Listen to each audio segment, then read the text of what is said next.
The 49ers are cutting Jake Moody. The moment has come. Tom Pelissero just reported the news.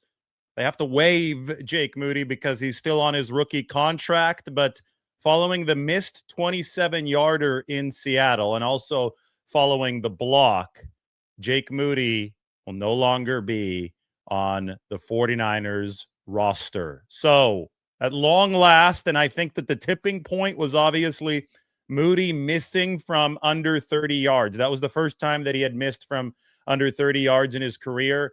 Those kicks have to be 150% automatic. You saw Kyle Shanahan change his entire game plan approach following the Jake Moody miss against Seattle. They were going for it on all those fourth downs. And then you saw both Purdy and Shanahan on the Jake Tonjes touchdown. I think Shanahan was thinking the same thing as Brock Purdy. Find a way to score at all costs here, even if it's very, very risky, because the 49ers did not want to leave that up to Jake Moody from, again, under 30 yards to tie the game, knowing that it would take 2 field goals in all likelihood from Jake Moody to win the game if they didn't convert on that third down, right? It would have taken the game-tying field goal and then probably something in overtime if the 49ers were lucky enough to survive defensively to get to that point. So at that point in the game, we were all wondering what Kyle Shanahan would say after. He said that the 49ers wouldn't make a change after. I forgot what the exact words were, but that was all just post-game obfuscation from Kyle Shanahan. It was the quote yesterday that came where he said that all options were on the table, that the 49ers could look into the practice squad. The Falcons just signed a practice squad kicker. The 49ers could keep the status quo. Obviously, cutting Moody was one of the 49ers options, and they are going through with that option. So the third-round draft pick from the 2023 season does not play out his rookie contract for the 49ers. They had previously used a third-round draft pick on a kicker named Doug Bryan back in 1994. That was the last time the 49ers won a Super Bowl. So Doug Bryan was actually their kicker the year they won the Super Bowl. They beat the Chargers 49-26. But they cut Bryan the very next year because, like Jake Moody, he was inconsistent. He struggled. And Doug Bryan actually ended up having a nice career. Maybe Jake Moody ends up having a nice career, but I think it was very clear the 49ers gave him all these chances, even through the high ankle sprain last year, then through this preseason where he actually kicked well in practice, but they couldn't have him missing under 30. They gave him all these chances, and they said, okay, we just can't have this inconsistency anymore. Maybe he needs a change of scenery. Maybe he needs the pressure of being a third-round pick off of him, but even without great options on the street, the 49ers said we just can't work with not knowing how to call a game anymore because now he's missing from under 30 yards. It was as simple as that. That the tipping point strategically in the 49ers' mind was when he missed from under 30. They could have had a miss from 47 in this game against Seattle. A lot of people would have been very upset over that, but I think the 49ers probably would have stuck with Jake Moody a little bit longer, but you can't have a miss from point blank range. And that's exactly what happened in Seattle. So Greg Joseph, I think he's still out there. He was Moody's competition over the course of this offseason. So I do wonder if that's the natural signing for the 49ers. We will find out for sure by tomorrow because they're going to have somebody in at practice. They do need to open up a roster spot for Kendrick Bourne. If Juwan Jennings does not go on injured reserve, and it doesn't seem like it, Kyle Shanahan indicated that Juwan might even be ready to play on Saturday or on Sunday. He'd probably be ready to play Saturday if the game was then too. But if Jennings is ready to go here for week 2, he is going to take up a roster spot for sure. Even if he's not ready for week 2, it doesn't sound like IR is a thing. So to make room for Kendrick Bourne, somebody needs to be moved, and that one move could be Jake Moody being waived now in year 3 of his 4-season rookie contract. We'll see if somebody picks Jake Moody up. It might happen. You never know. If somebody likes the potential talent there,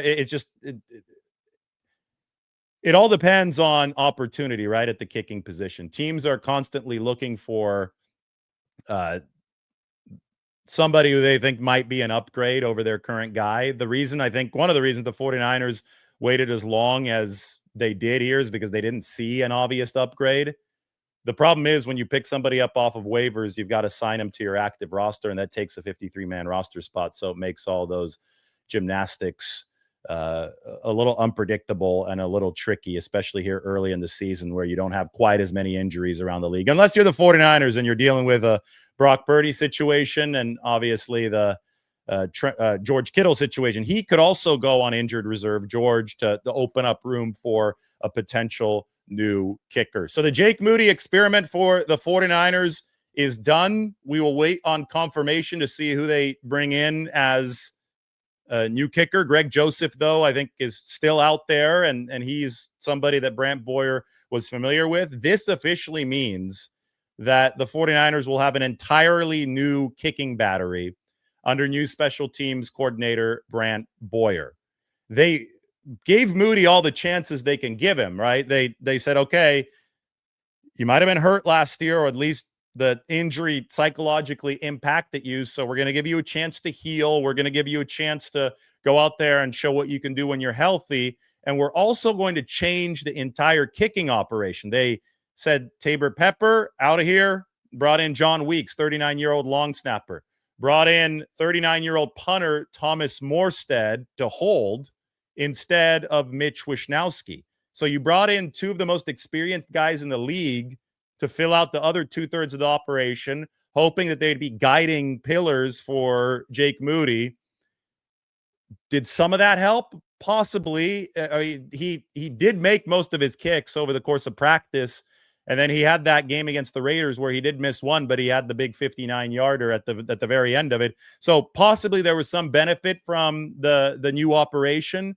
But when push came to shove and an actual regular season game happened, and Moody, by all accounts, the operation was fine on the missed 27-yarder, it was time for Brant Boyer and Kyle Shanahan to sit down and say, not just 2 out of 3 changes to the kicking operation. We need to change all 3 spots. Now, the second field goal, we have to remember, this is something that, they cut the kicker, but the 49ers still have a lot of work to do on special teams. I mean, the primary damage on special teams, yes, was through Moody's miss, but the second one was a block. And if the 49ers don't block better than that on their field goal protection unit, it doesn't matter who's back there. It could be Jason Elam in his prime.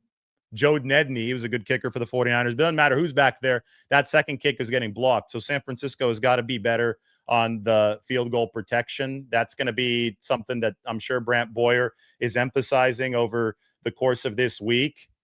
And they've got to be better in the punt return game. Sky Moore bobbled one. I think that has a chance to be a real upgrade for the 49ers. I thought he had a couple nice returns, so I don't want to single him out as somebody who was a huge problem on special teams. There was the muff, but he picked it up right away. That has potential upside for San Francisco following the low risk trade with Kansas City. But kickoffs have to be better. Jake Moody, that's something a lot of people don't talk about. They all focus on the field goal that he missed, the 27-yarder, but the very first kickoff of the game was a touchback. And you just can't have that anymore. I mean, the touchbacks go out to the 35-yard line instead of the 30. And those 5 yards, those are expected points. There's value lost when you're kicking it into the end zone and you're giving the opposition a free ride up to the 35-yard line, because you generally can trust your kick coverage unit to keep that ball on the plus side of the 30, like the plus side for the defense of the 30, so the minus side for the offense. So giving them an extra 5-8 yards, whatever it is, that's just like a free penalty that you assess on yourself. And that's what happened on that very first kickoff from Jake Moody into the end zone. So I'm sure that didn't make the 49ers happy, but we all know that as soon as he missed that 27-yarder, the TV cameras were ready on Kyle Shanahan, and he was absolutely incensed. I think livid is the word that somebody in the comment section used for that episode yesterday. I've got to find the special teams performance for the 49ers as far as expected points lost. It was 11.4 expected points lost for San Francisco in this game, which is very absolutely unacceptable. I mean, they lost 55.4 expected points on special teams last year, which was the worst in the league. And if you look at some of the results, I mean, they had close losses last year. I mean, week one was so big in Seattle this year because they reversed the trend of 2024 where they were losing all these close division games, blowing them at the end.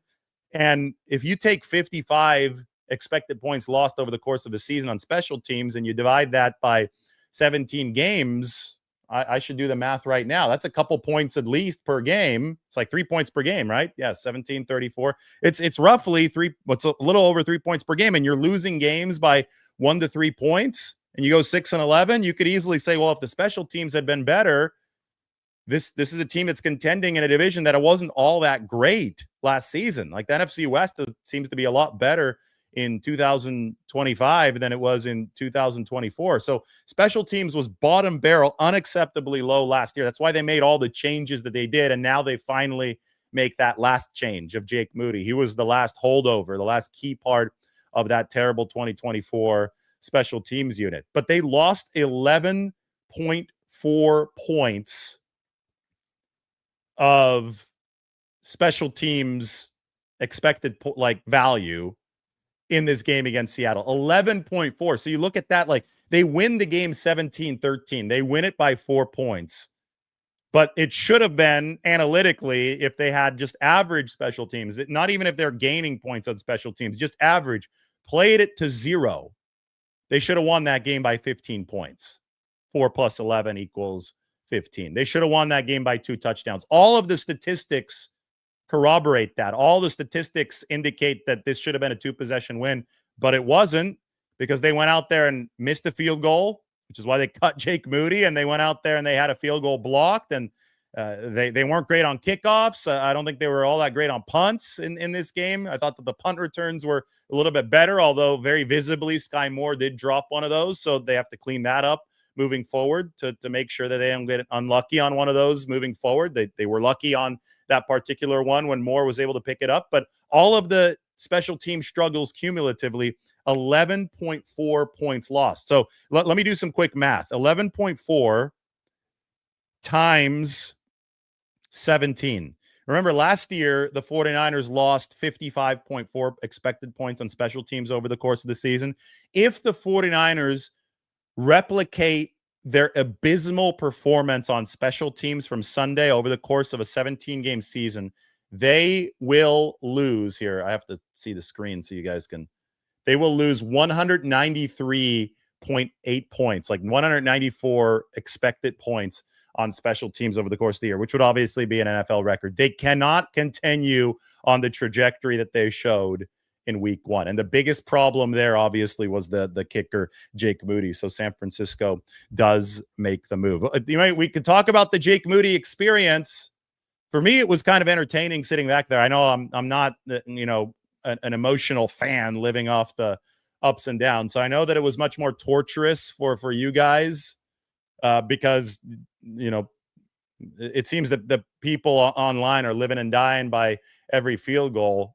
There were times, though, over the course of this experience that it just seemed like the football gods had a sense of humor. So I'd just be sitting there in the press box chuckling to myself like, okay, there's Jake Moody missing a field goal against the Raiders. And, everybody wants to light the world on fire after that up on Twitter. And then, of course, Jake Moody makes 2 kicks within the last minute, one to tie the game, one from 59 yards. He's like, okay, now Jake is accepting everybody's apologies, and he's staying with the 49ers for at least a couple more weeks. And there seemed to be a number of moments like that where, everything was going to hell, and then Jake Moody would make a big kick and would give the 49ers this glimmer of hope that, oh, yeah, this guy's really talented. We're going to keep him a little bit longer. I mean, the Bucs game last year comes to mind after the big Deebo Samuel, Tabor Pepper shoving incident. Jake, missed 3 or 4 field goals in that game? I think he missed 3.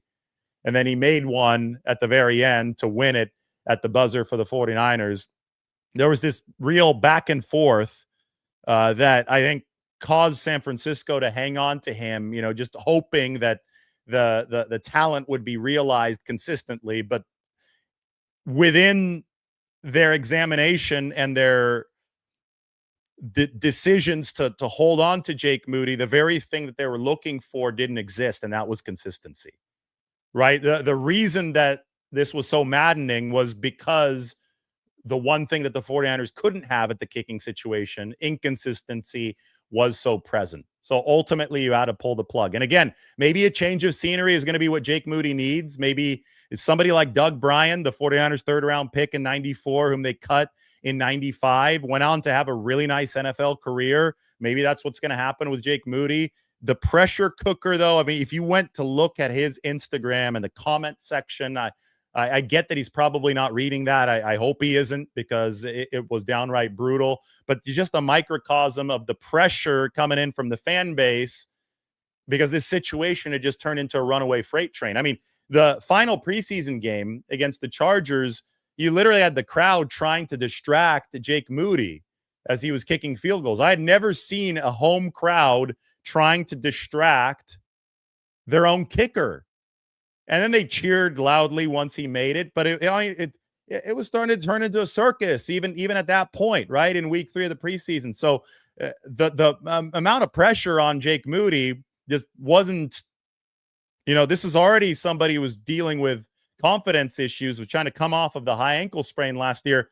It became less and less likely over time, given what he was going to have to go up against, what he was going to have to surmount, that he would be successful as the San Francisco 49ers kicker.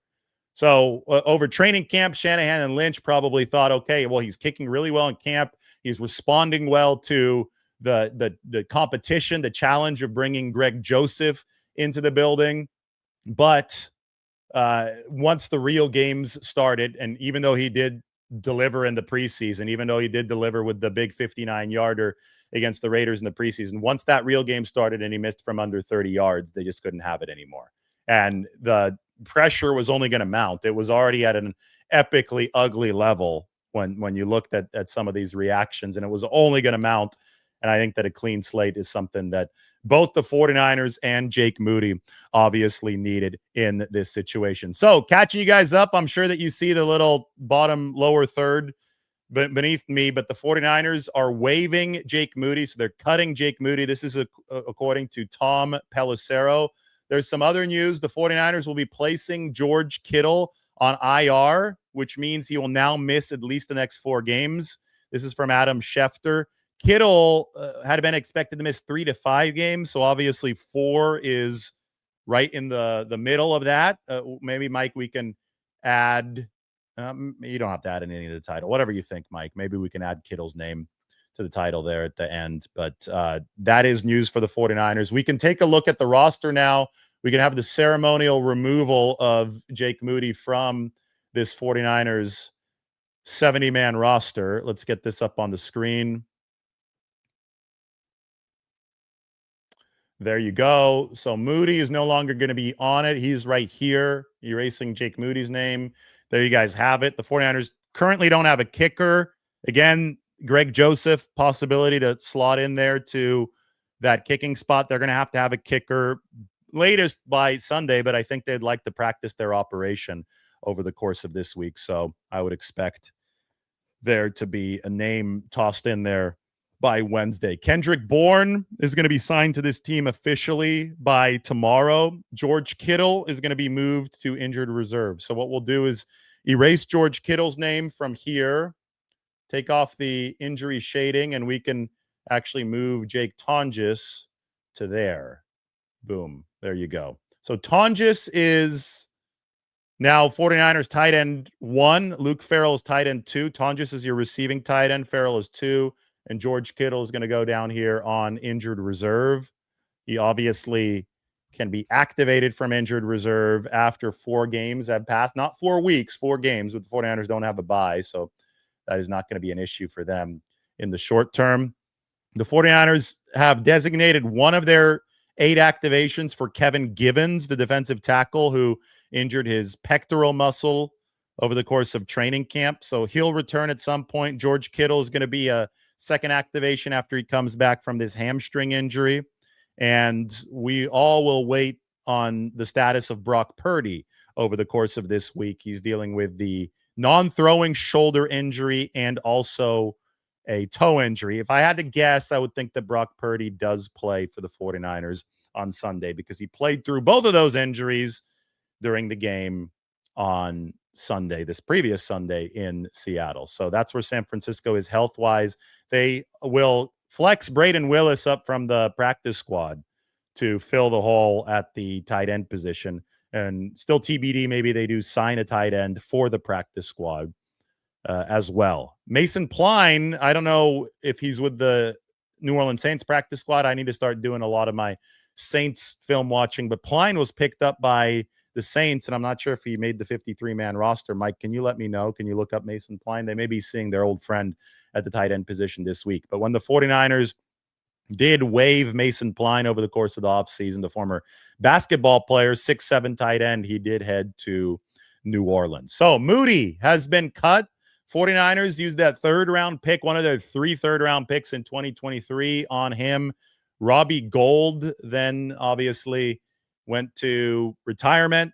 It ended up coaching at Jimmy Garoppolo's high school in Arlington Heights, where the Bears are moving. I know a lot of fans were wanting Robbie Gould back for one more season, but he went off into the sunset. 49ers thought that they might have their kicker of the future in Jake Moody.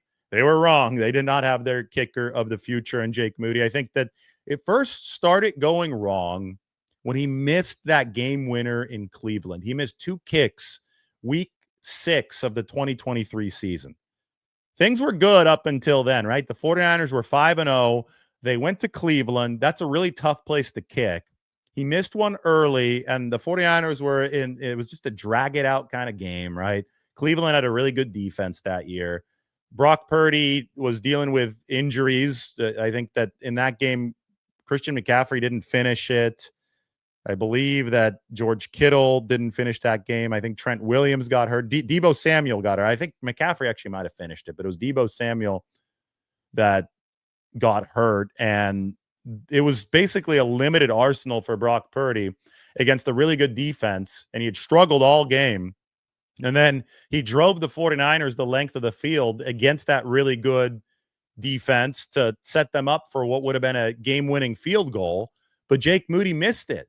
And the 49ers did all this work to overcome so much and stay undefeated in that game at Cleveland. And then Jake Moody missed the kick. And I think that was the beginning of the struggles, right? But I mean, he still made a lot of kicks over the course of 2023. I know he missed one the next week against Minnesota, but he also booted a 57 or 58-yarder against the Vikings in that Monday Night Football game. And this is an example of the struggles would come, but then there would be an awesome display of leg strength, 55-plus yards, and that would give the 49ers some hope to see this through. Then came the Super Bowl where he made a 55-plus yarder, but he also missed an extra point. And that was a block that the special teams coordinator at the time, Brian Schneider, actually blamed on Jake Moody for having too low of a trajectory on his kick, unlike the block that we saw this past weekend in Seattle where the entire line collapsed. So there was the Super Bowl extra point miss. There was the Cleveland miss. Those two things happened in the 2023 season. Then came 2024, and it looked like Moody might be figuring things out. He actually opened 11 of his first 12. And the one miss was a 50-plus yarder against the Rams. That did cost the 49ers in that game. But generally, that was a resume that you'd take if you're San Francisco, right? One missed field goal, like all kickers miss at some point. This is where the 49ers special teams curse hit them the hardest. And this had like massive ripple effects for the 2024 season. It wasn't just the kicking game for the 49ers in 2024. In fact, before then, it was everything but the kicking game that was the main point of issue. They couldn't cover kicks, like kickoffs. They couldn't cover punts. They couldn't return punts. They couldn't return kicks. So on that really hot day against the Arizona Cardinals in early October of 2024, they couldn't cover a kickoff, and DJ Dallas, the Cardinals returner, plowed into Jake Moody. Moody, trying to make the tackle, suffered a high ankle sprain. That put him on injured reserve. I'm not sure if they IR'd him, but it shelved him for a long time. When he finally returned, it was that game against Tampa Bay where he missed all those field goals. So the high ankle sprain for Jake Moody, which was a result of the 49ers special teams ineptitude, led to him finishing the season with like 10 missed kicks. I mean, it was terrible, right? Over the back half of that season. Messed with the 49ers heads. They were like, okay, well, he was hurt. We're going to give him a chance when he's healthy next season. They obviously cleaned house on special teams because that was that much of an issue, but they were going to give Moody a chance with the new kicking operation over the course of this offseason.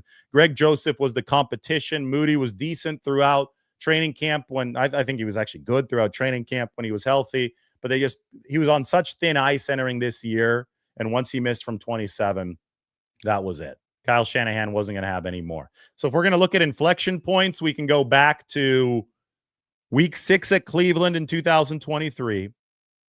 We can go back to the Super Bowl and the blocked extra point, which was Moody's fault. We can go back to 2024. I believe I want to say it was week 5 against Arizona where Jake Moody tried to make the tackle on DJ Dallas, which was obviously, but it might have been a fault of his own kickoff too, to give the Arizona Cardinals that kind of return opportunity. But that's where Moody got hurt, high ankle sprain. That's a massive inflection point. His return against Tampa Bay, which had all those misses and led to the Deebo Samuel, Tabor Pepper shoving match. That's inflection point number 4. Then you had the training camp competition, and I'll lump that in with the Raiders game where he had that 59-yard kick. That's inflection point number 5. That caused the 49ers to keep Moody around a little bit longer. And finally, inflection point number 6 came this past Sunday at Seattle, missing the 27-yard field goal. And that was it. That was done. Kyle Shanahan said, we've got to move on at this point. So we'll see who the 49ers sign. That's the next thing that we're waiting for. At this point, I really want to find the special teams EPA chart. Here it is. We got it. This is from SF Data Niners. You guys see this? Here, let's make this bigger on the screen. I have to take off the Jake Moody cut from the bottom just so you can see how epically bad this was for the 49ers. As you can tell, the worst team in the league in week 1. They lost 11.2 points. Sorry, I misquoted it. I said 11.4 earlier. 11.2 points on special teams in this game.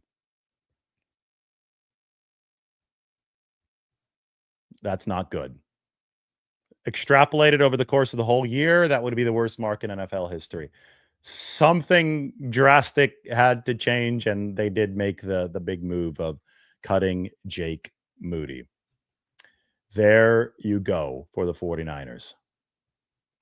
I'll answer some questions here in a little bit. I'm going to ask Mike to send me something, and we'll go from there. 49ers make the move that I know a lot of you have been pining for. It seemed like almost every 49ers fan had been pining for it. And I think that, again, the missed 27-yarder is what was obviously the death knell in this case. I mean, Shanahan had to call a completely different game after that. They were shorthanded on receivers, and they were still going for it on almost every fourth down that they faced. And to Brock Purdy's credit, he was converting those fourth downs, and then he wanted to make sure it didn't get the fourth down there at the very end of the game. So he made sure to force that ball into Jake Tonjes, and Tonjes rewarded him for his faith. But some of that might have been based in a lack of faith in the kicker, in Jake Moody. This show is brought to you by Chubby's. Are you ready for some football? If you're not, Chubby's is ready to help you with their NFL collection. Whether you're tailgating, grilling, or riding the highs and the lows of the game from your couch, Chubby's is the officially licensed NFL gear to keep you looking like the ultimate fanatic. With bold designs featuring your favorite NFL teams, Chubby's game day gear isn't just comfortable, it's a statement. Rep your team's logos in wildly comfortable polos, wave-making swim trunks, and gym-ready mesh shorts. Yep, you heard that right. Swim trunks with your favorite NFL team's logo on them. All the comfort and swagger you need to take on every touchdown dance, chest bump, or dramatic fourth quarter meltdown. If you're not a jersey guy, this is an elite alternative. If you are a jersey fanatic, something tells me you'll love their NFL collection, because when you're invested in the game, your outfit should be too. For a limited time, our friends at Chubby's are giving our listeners $10 with the promo code Lombardi at chubbysshorts.com Lombardi. That is $10 off your order with the promo code Lombardi, and that includes the NFL collection. Support our show and tell them we sent you. Express yourself and level up your game day wardrobe with Chubbies. $10. It's not a bad deal. Go check it out. Better deal than this, the 49ers special teams performance in week 1. But Jake Moody has been cut. They've got an entire new kicking operation, at least relative to what they had in the 2024 season. And we'll find out who that third member of the new kicking operation is. Money might be on Greg Joseph, but we'll see in that regard. Other news is that George Kittle has headed to injured reserve. 49ers today is a player's day off. So tomorrow is going to be the first day of practice for this week against the Saints. We'll get a progress report, a status report on Brock Purdy tomorrow. And the 49ers will go from there. This might be the weakest opponent the 49ers face in 2025, but it's the NFL. You still can't underestimate anybody. Funny enough, New Orleans, when they were there back in 2019, that's when Robbie Gould won the game for San Francisco. Kick at the very end. They were down 46-45. They won 48-46. They had George Kittle. They had Jimmy Garoppolo, and it was Kittle that was rumbling down the sideline. WrestleMania reenactment. Unfortunately for the 49ers, he's not going to be in uniform this time because George has headed to injured reserve. They will have Kendrick Bourne, though. He scored a touchdown for them. You know, this really puts a bow, this Jake Moody news puts a bow on the previous wild Monday. And I guess it makes it a wild Tuesday as well. But one of the parting shots from Monday, a day that featured Colton McKivitz re-signing for $15 million annual, that featured Kendrick Bourne rejoining the 49ers, that featured news of 2 Brock Purdy injuries. The parting shot was Kyle Shanahan saying that the 49ers were evaluating all options with Jake Moody. Everything was on the table. And I think that Kyle doesn't put that out there unless he had basically made up his mind. And that's why I ended my 49ers grades piece up on the San Francisco Standard. Where is it? Let's check this out. Let's see what my last line here was. I think I ended it with, I was talking about special teams. Here you go. This is it. And if you need me to make it bigger, I will. I gave special teams an F. I said, yeah, that was brutal. And there's a chance Jake Moody doesn't have a job come week 2. Shanahan said there are options, whether it's to stay status quo. We could bring in guys for workouts for the practice squad. I know the personnel department is going to look into all that stuff and give us those options. I don't think that Kyle Shanahan says that unless at the time he knew where he was going, and that was to cut Jake Moody.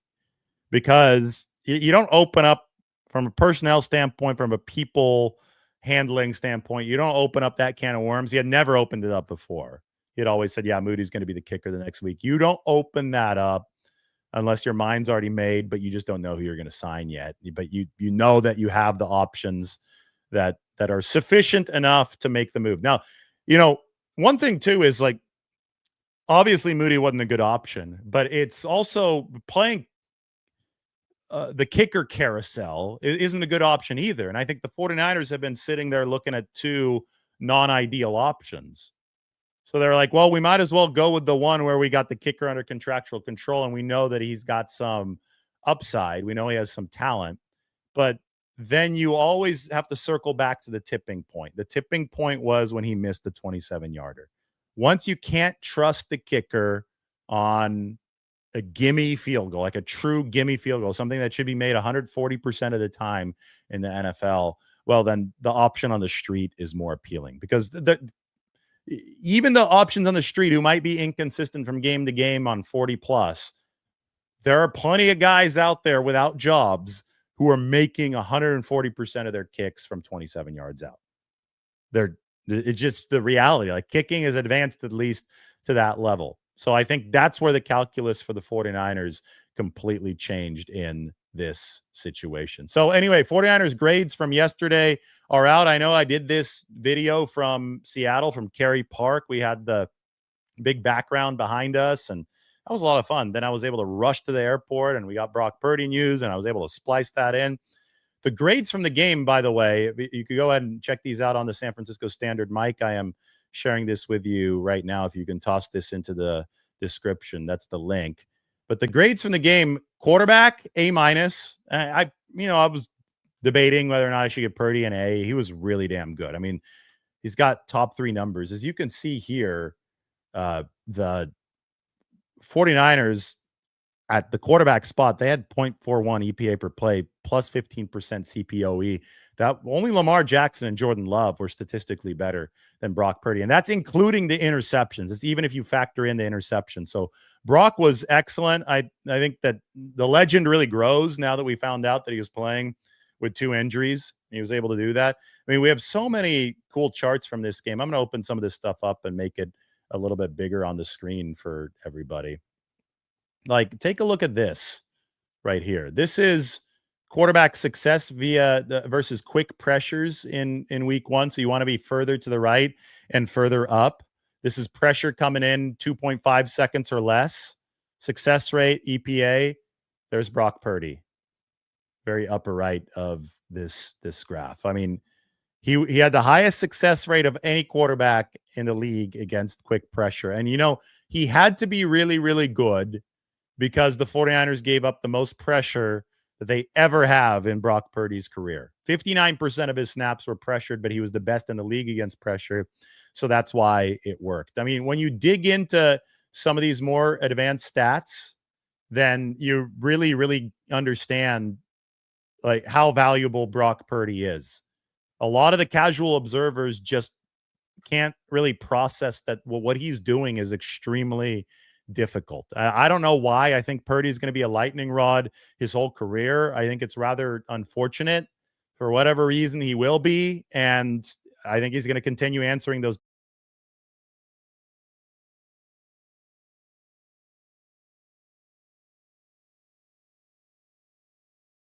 I didn't mean to leave. Sorry, guys. That was the fault of my fingers there.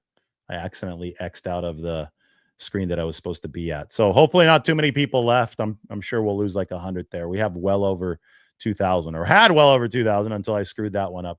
Anyway, I want to go back to the 49ers grades piece because we were talking about just how damn good Brock Purdy has been. All right. So you saw that. You saw the numbers. Number 3 quarterback of the week. He was definitely better than the 2 guys who went yesterday in McCarthy and Caleb Williams. Although McCarthy turned it on, Caleb Williams didn't. Running back, A minus. Yeah, I don't blame the lack of running room on the running backs. I think that the 49ers offensive line did not play well. Listen to this on Christian McCaffrey. He topped 4,500 career receiving yards, becoming the fastest running back to reach that mark since at least 1970. Congratulations to Christian McCaffrey. Yes, he was healthy. Be careful where you get your information because if you would have gotten it from here, you would have known that Christian McCaffrey was trending toward playing while the rest of the world thought that the 49ers were just going to burn down and Christian McCaffrey would be retiring. That didn't happen. He had 143 all-purpose yards. Running backs get an A minus. I didn't think that Brian Robinson was bad for the 49ers in that game either. Wide receiver, I give him an A because Ricky Pearsall, 4 for 108 is impressive. That's explosive. Jennings got hurt. I didn't see big mistakes from the 49ers receiving room, even though they were so shorthanded. Again, when you have straight A's across the offense, except for one position, because tight end obviously gets an A2 with Jake Tonjes. Look at that. There's the candlestick catch and the Los Gatos leap. I have a better, more full screen picture of that somewhere here that we can get up on the screen. Too many images I was sharing with you guys over the course of maybe I don't have that anymore. Maybe I closed it. That means I just have to reopen it. Here we go. Much better. In all of its glory, there's the Los Gatos leap next to the candlestick catch. So obviously tight ends get an A as well. George Kittle was a huge part of this game plan, and he was dominating the game before he exited with the hamstring injury that has now landed him on injured reserve. Jake Tonjes is going to fill in for him at that top receiving tight end spot, and that's the play that Jake was able to make. Looks very familiar in terms of aesthetics. But I gave the offensive line for San Francisco a much, much worse grade. Why? Well, because Trent Williams had one of his roughest games. But Trent, if you watch some of the run blocking tape, Trent is still looking very, very explosive. I don't think this is actually a physical issue. I think this was more of a rust issue. He gave up those 6 pressures for the 49ers. Nobody else gave up more than 2. Dominic Pooney, I think there might still be a rust issue there too, coming off of his own knee injury. You have to trust that the 49ers are going to be better up front moving forward just as they progress further into this season. If not, then this season's going to be over a lot sooner than they'll want it to be. But I gave the offensive line a D. That's how you end up with only 17 points, despite having straight A's across quarterback, running back, receiver, and tight end. Then we move to the defensive side of the ball. Look at this. Nice picture of Fred Warner, one of the toughest players in the NFL. Fred missed a few snaps, but he got back in there. 49ers, this is the best stat of the game. They had a 17% blitz rate last year with Nick Sorensen. They upped that to 28% against Sam Darnold, but there's an important distinction to be made here. They only blitzed 15% of times on early downs. So they blitzed less than they did last year on early downs, but they blitzed 63% of the time on third and fourth downs. So not only did Robert Saleh increase the blitz rate, Robert Saleh made it unpredictable in that it wasn't blitzing on every down. He was saving it for the money downs. And the blitzes themselves were things of beauty. He'd even stunted Nick Bosa inside to level Darnold on the first one. He loved blitzing D. Winters, who had a great game. It's one of the reasons the linebackers get an A. 8 blitzes for D. Winters. I mean, this was a Robert Saleh masterclass. This is not the old Seattle-style cover 3 anymore. This is a very, very evolved 49ers defense. Robert Saleh made it sing. I also gave the defensive line an A. There's a lot of misinformation right now out there about Mykel Williams because it's people not understanding what the assignment and the expectation for Mykel is in this 2025 season. He's not there to win one-on-one pass rushing matchups and be Nick Bosa right out of the gate. They traded for Bryce Huff to give Bosa his pass rushing bookend. Mykel is here to push the pocket in pass rushing situations, but he's mainly here to stop the run, like set the edge against the run, hustle against the run. He was a premier run defender in college last year. They thought he was the best edge setter in the game. The proof is in the pudding for the 49ers. A, you've got this. I've showed you this already before. He did successfully push the pocket. The GPS data tells you what the film does. He was pushing the pocket with his length. But most importantly, a Seattle team that was expected to run all over the 49ers managed only about 3.1, 3.2 yards per carry. And Mykel Williams was a big, big part of that effort over his 39 snaps. If you're expecting something else from Mykel Williams right now, I'm sorry, you're not familiar with his game. You're not familiar with the 49ers strategy. You just think, oh, pass rusher, first round, defensive end, I need 10 sacks. And you're not looking at this the way that you should be looking at it. The 49ers were one of the worst run defenses in football last year. The totality of their moves this offseason was geared toward fixing the run defense first. That bottom line is what the 49ers were focusing on. Fix the run defense. That was what the moves they aimed at that. So if you're evaluating Mykel Williams' pass rushing ability in one-on-one situations, game one over how he did against the run, if you're only focused on something that the 49ers didn't even really care about when they drafted him, they thought they would develop him into the pass rusher. It just shows that there's a complete disconnect between you and reality. And I see a lot of people complaining about that online, and even people who cover the team. And it's like, have you not been paying attention to how the 49ers have been building this over the course of the past several months? Mykel Williams was fine against the run. Bosa was excellent for San Francisco in this game. I thought that somebody like Jordan Elliott, Kalia Davis played well. Yetur Gross-Matos led the team in pressures.